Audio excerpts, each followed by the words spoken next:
Hi, this is Jessica Rendon, medium. I've been reading,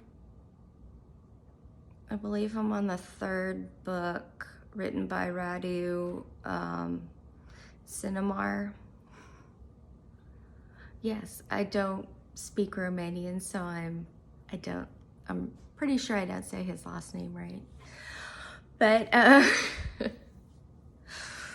he is a Romanian intelligence officer. That is his fictitious name. He writes under that. And it was translated by Peter Moon, or published by Peter Moon. The first book was called Transylvanian Sunrise. And I had read Transylvanian Moon, and I'm into the Egyptian Tunnel book. Okay, so what I wanted to speak about for you that have read it or are just now hearing about it, it's an amazing book that talks about basically time tunnels within the Bucegi mountains in Romania. Various strange phenomena happen there and have happened in Romania. And personally, my husband and I watch paranormal shows, and when I think Ghost Adventures went to Romania, they experienced the most bizarre phenomena on the earth, bar none. So that is definitely a hot spot. But unfortunately, Americans don't really hear much about it. So unless it's like a superpower, or somebody's been bombed, nobody in America really knows much about it. Other than Transylvania being the birthplace of Dracula. Okay. Or the legend of Dracula. Okay, so they discovered a chamber, well protected, energetically protected, and in the particular room that is spoken of in detail, that had a projection table with what I can imagine as 3D images projected, and would show you the history of the world. They also found some sort of device that allowed you to read anything, the biological readout of plants, even your own person. I'm thinking the state of your body, as well as the genetic and alien-oriented makeup, which is pretty amazing. It's something that you would only think that maybe a creator would have access to, meaning advanced beings, because you would know basically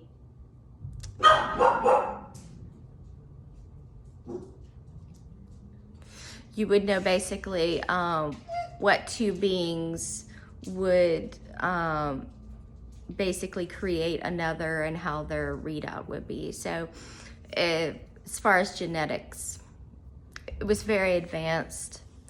But what I would, okay, so there were 3 tunnels that led from this chamber I'm speaking of. One led to the inner earth.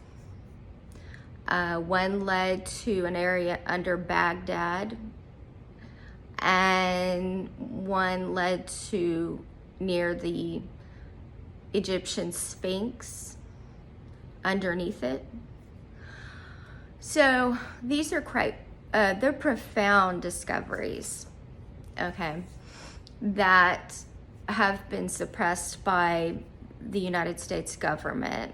Romania wanted to disclose it and show everyone, but you can see how much control the U.S. exerts over other countries and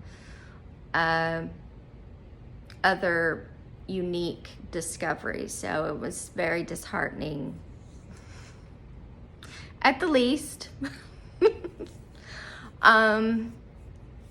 So my channeling today will deal with the beings that created these tunnels, this area that they found with all the advanced technology.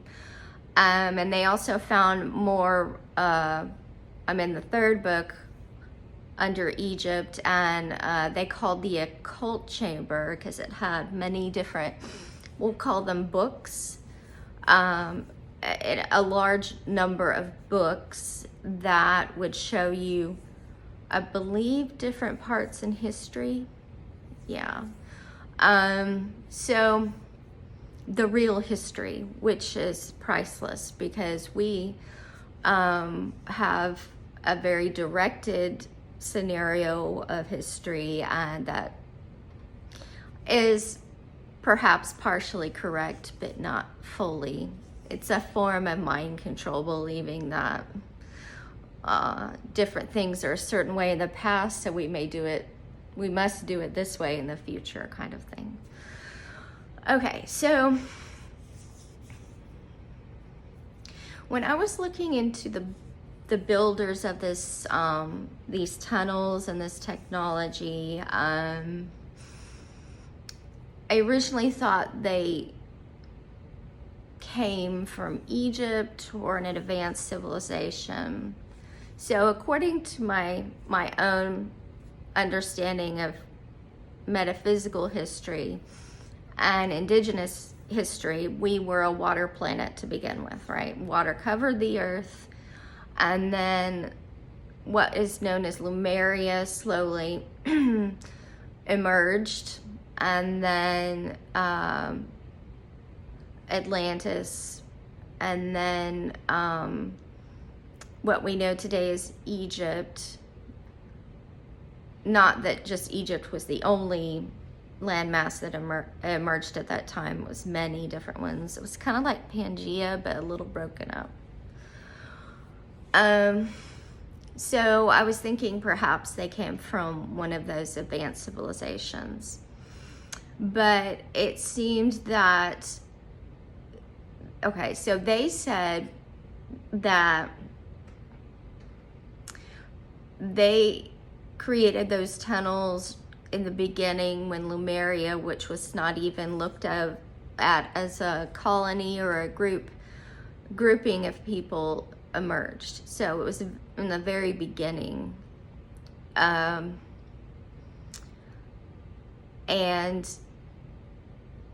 they said they call them colonists in sparse areas, but it was, I even see a bird, but it was not what you would see as a fully developed civilization with trade and commerce of any sort. So maybe kind of like the Americas when the English first came over, kind of a rough area of surviving. So I'm wondering if they lived on the land masses or they lived inside the earth. They said both. They didn't really like to go above to the surface because it depleted their senses, which is interesting. Because supposedly in the rooms that I spoke about, there's a definite feeling in there, and it was a calmness, maybe cold because it's literally in a cave, but they were beings that defined, normality or the understanding of such. They accomplished much in those areas that we speak about, and they have more than what has been discovered. They looked they appear human, though some were very, very large. I'm guessing giant-like people, about 16 feet tall, approximately, as large as that. But then compared to them, they're very short people that were very knowledgeable in the ways and mysteries of, I'm getting sorcery. I'm not sure what they would consider themselves. Maybe elves is the word I'm getting. They're very complicated people. I'm getting that from the shorter ones. They were about maybe 5 foot tall. So almost like me, I'm 5'4". And they had a knowledge that pertained to the atmospheric conditions of senses. And so they allowed themselves to understand how we were formed and how it took place. Now, this is interesting because when channeling Osiris, he said that people that were basically dropped from UFOs to create something, do something. They were basically scientists from different planetary systems, and they have very little else to work on, work with. So it took them quite some time to develop a physical body for the spirits who wanted to inhabit them and experience life. He said they spent their time underground a lot. Mainly because the surface was not very safe. And because there are many different types of beings on the earth when he existed. And he said that it was very competitive. Not at first, but when others saw that other creators had some sort of success, which he did at the time. That's why his life was ended. That he spent a very solitary life underground with a few others, his family. Okay, so I'm thinking perhaps it was linked somewhat to that. They're like, we know Osiris. Okay, so he was like a helper to them. And I'm wondering if it was during that time because he's considered the progenitor of the Egyptian people, but that's way before Egypt. And he was like, yeah, it was way before Egypt even emerged. He says it was in the beginnings. Because, land masses, as you might have seen, they slowly emerge, from volcanic eruptions. It's not anything that happens overnight or even, he says, even thousands of years. But, that's interesting. Anyway. Okay, so the people that created it were from the depths of the inner earth. Now, when I get this view, it looks like the very core, and that's where I've come to know are the most advanced beings, because the as I understand, that core of the earth was actually an older planet by itself that you can say elevated its frequency and then gathered the dust particles that are now Earth. Yeah, it said it rolled around a lot. Okay. A lot. But that's what their mission is to help people on the outside. And also on the very crust of the earth, because there's beings that live within the crust of the earth. I'm guessing they need more help. He said they're like ants and they fight a lot. Anyway, he said that was their laboratory. I'm guessing, what did they wear? I can envision things better if I know what they were. I'm getting kind of like gowns. He calls them pristine garments. Some more dark clothing, like maybe we might wear today, like pants. The little ones did that. The little ones call themselves Piscean people, like the fish, or, yeah. And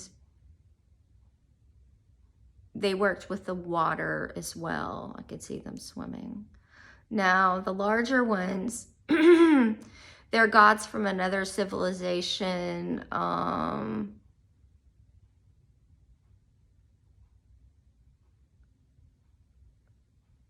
getting this word. I don't know what it means.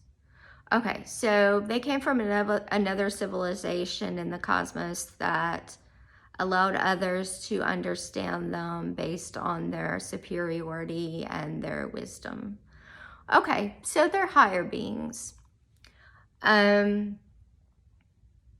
they came together, these two beings. There was kind of another one that was a little shorter, maybe like a fairy person. Fairy people to me always appear very small, very wise, but very small people.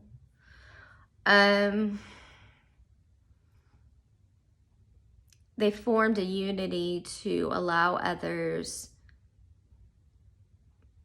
to disassemble themselves according to the evolutionary concepts of morality and knowing. So basically create a body for us. Okay. So these kind of very descriptive words are the channeled portion. They're not my words that I would use, not typically. So we created the projection chamber in the Romanian mountains, which was then a very flat land mass. That's why it's, I believe it's pretty deep under the earth.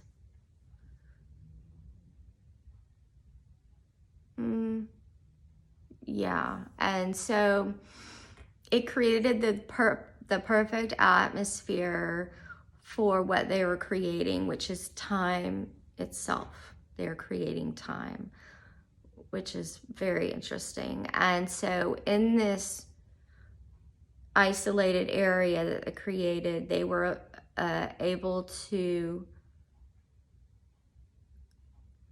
invent the dictates of time and how it rolled. They're saying how it moved and encompassed other areas of research that they were utilizing.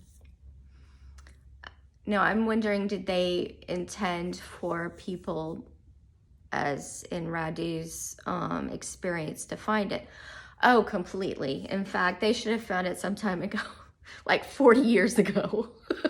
They're like, please take this, look, learn, you know. So that's pretty cool, because I don't think if it was not to be found, it wouldn't. Yeah, it would be blocked from memory is what I'm getting. So the instruments within the Bucegi Mountains that I'm speaking of, the projection table, the biometric readout, I believe, they were used to compose life. They were used to utilize different aspects of the human anatomy and frame to allow it to grow and encompass new growth. And a great change would appear as this occurred, and they would see that they were successful. He says it's fundamental that we see the change whenever we utilize these components, because the frame of man isn't one such that would compose easily. In fact, it's almost spontaneous, but we initiated the spontaneity so that it just bloomed. I'm getting like popcorn popping from a seed. And it was beautiful, and I'm seeing flowers. They're using the image of flowers. And this was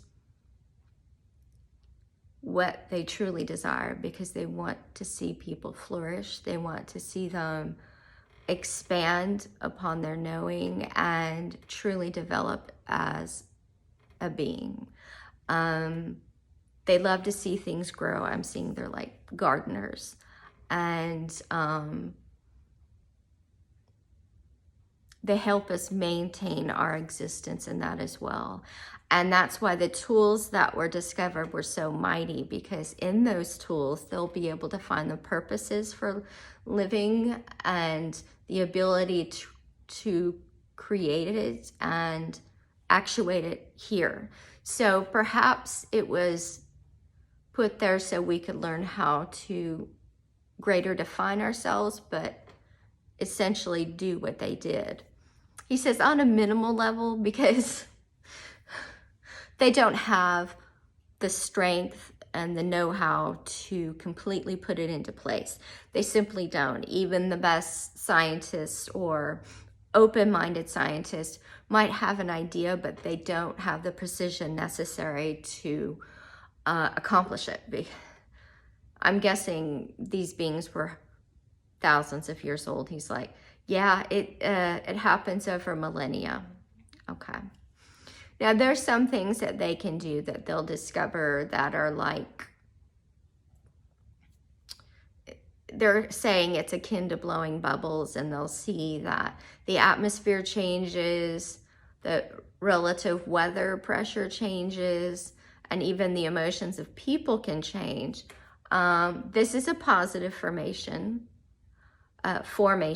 and it helps them develop the knowledge of what constitutes life here and the magnetism of it, because it does have great magnetism and wealth.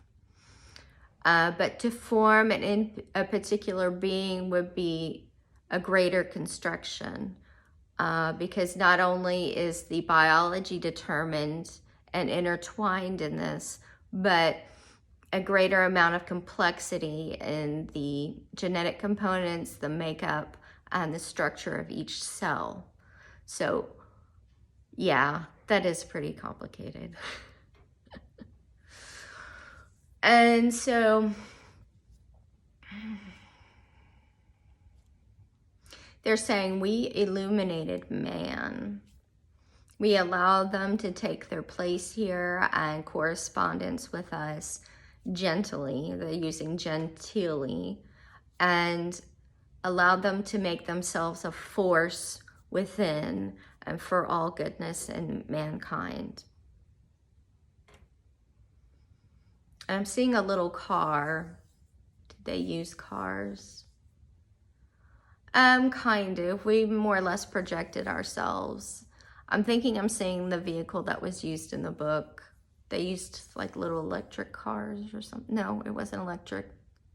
It was some sort of energy that we don't have available to us, like renewable energy. Oh yeah, they use electric in the beginning. Anyway,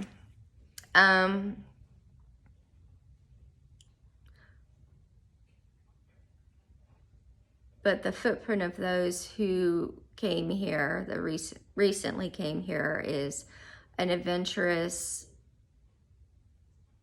awesome pace of a man, because they perceive much of what was given and allow it to be accomplished and given to others. So in the book,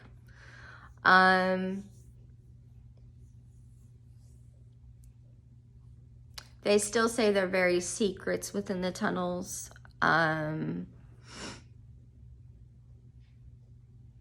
Which, for example, it took them 2 days to get from Romania in the tunnels to the Egyptian location.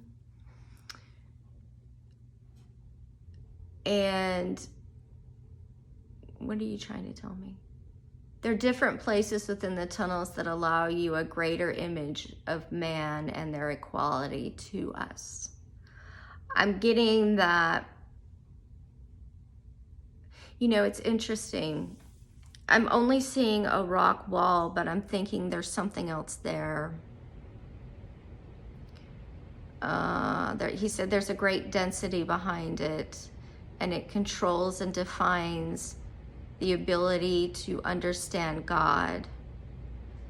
So I'm wondering if that's something that they have found already, or they intuit it, but they don't really necessarily define it. They know that it's something different. It feels like a different energy space within the tunnel, but it's not something that they have conquered yet or have thought to go into.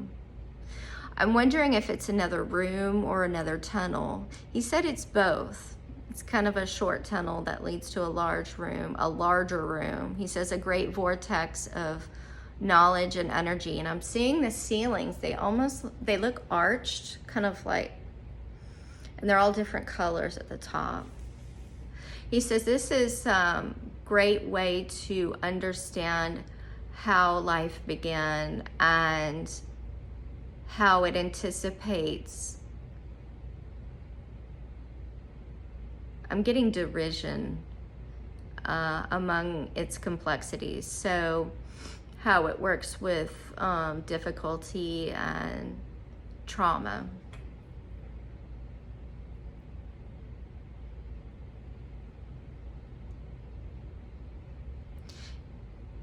It opens a gateway to the beings who created it.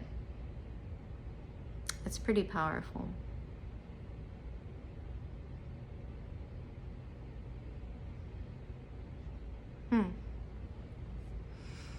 Okay. So where exactly is this area located along the tunnel as far as, say, travel time for, and they went about 80 miles an hour in their little vehicle. He's saying it's 2 days, but he's saying it's the superior form of what they had come to visit but were unable to conquer. You see, because it took 2 days to get to the Egyptian chamber, but he says it's beneath it. And Caesar, the man in the book who worked with this group, he said he felt there was something underneath them. He thought it was a crystal, a large crystal. He says it's greater than that exactly. It seems like there's actual beings below there. Which there's going to be 8 books. I've only read the 3rd, so I have no idea what's in the... I don't know what's in the other books. Full disclosure. It reads very quickly. Anyway, but I hope you enjoyed it. If you've read the books, you may have a greater understanding of what I speak of. But if you haven't, it's still freaking awesome. I mean, dang. Anyway, thank you.